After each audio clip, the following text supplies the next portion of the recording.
Time is running out for George Bush. Even the U.S. Accounting Office says testing of the planned missile defense shield in Eastern Europe has not been successful as of yet. Washington has been pursuing the setup of 2 missile defense bases, a site with 10 interceptors in Poland and a linked radar installation in the Czech Republic. Meanwhile, the majority of the population in the Czech Republic is against the project. After talks with Poland have dragged on for 13 months, Warsaw also came up with new demands. The Polish defense minister has hinted that Poland wants $1 billion a year as military aid in return for the deployment of elements of the shield on its territory. Since the current U.S. administration is set on striking a deal before Bush leaves the White House in January, reports spread that the U.S. is trying to court Lithuania as an alternative site.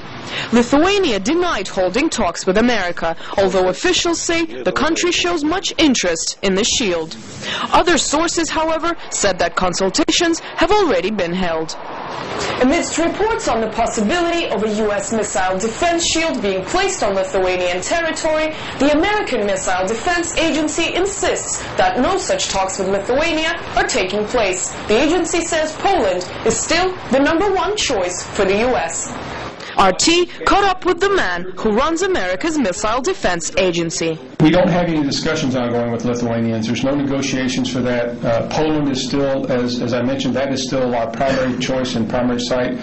And I'm encouraged recently on the discussions with the Poles. So I don't think that that we have to worry ourselves with that. I think that Poland is still our primary choice, and that's where we're focused. The U.S. says the goal of the missile defense shield is to protect America and Europe from possible attacks by rogue states, such as Iran. However, the administration's main achievement so far has been ticking off Russia.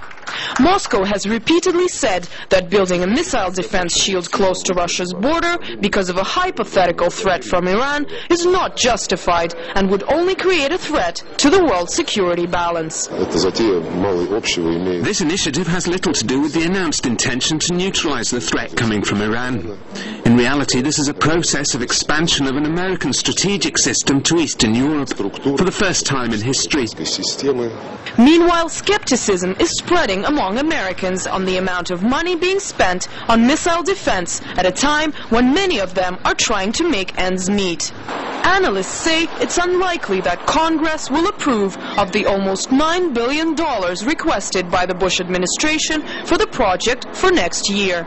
The director of the U.S. Missile Defense Agency insists that not that much is required. The money that we spend on missile defense, as I said, is less than 2% of the budget. You know, here in the United States, we spend $20 billion nearly on video games every year. So let's talk about what is the value of this versus what is the price. The difference is that Americans are willingly spending billions on computer games, but whether they want to put their tax dollars into a more controversial game is a big if. Anastasia Churkina, RT, Washington.